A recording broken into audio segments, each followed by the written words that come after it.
নমস্কার সকলকে। আমার একটি নতুন ভিডিওয় আপনাদের স্বাগত। সকলে কেমন আছেন? নিশ্চয়ই ভালো আছেন। গরমে কষ্ট পাচ্ছেন, আর রোজ এই ভিডিওতে গরম বিষয়ক কথা আমার থাকবেই, কারণ আমি গরমে এত কষ্ট পাই যে আমি ভাবি সবারই কষ্ট হচ্ছে, আর হয়তো বটে। যাই হোক, এখানে যেমন দেখছেন আমি রেডি হচ্ছি, না ভিডিওর জন্য না, আমার নিমন্ত্রণ ছিল। পাশের বাড়ি কালী পুজো, খুব সুন্দর কালী পুজো হয় প্রতি বছর। এখানে দেখুন এই ছোট ছোট লিপস্টিকগুলো জাস্ট হাবসের আমি কিনেছিলাম, এত সুন্দর, একসাথে মনে হয় 15টা না 20টা সেট। কালারগুলো এত সুন্দর, আর ম্যাটেরিয়ালটাও মানে টেক্সচারটাও ভীষণ ভালো, খুব পিগমেন্টেড।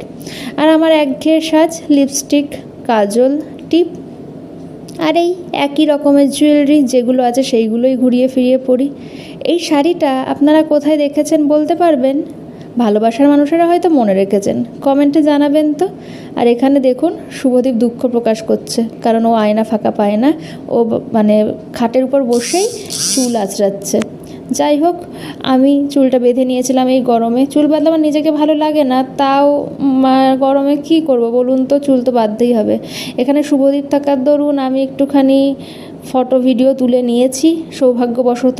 তারপর কি দুজনে মিলে চলে গেলাম পাশের বাড়ি নিমন্ত্রণ খেতে আর কালী পুজোয় অংশগ্রহণ করতে।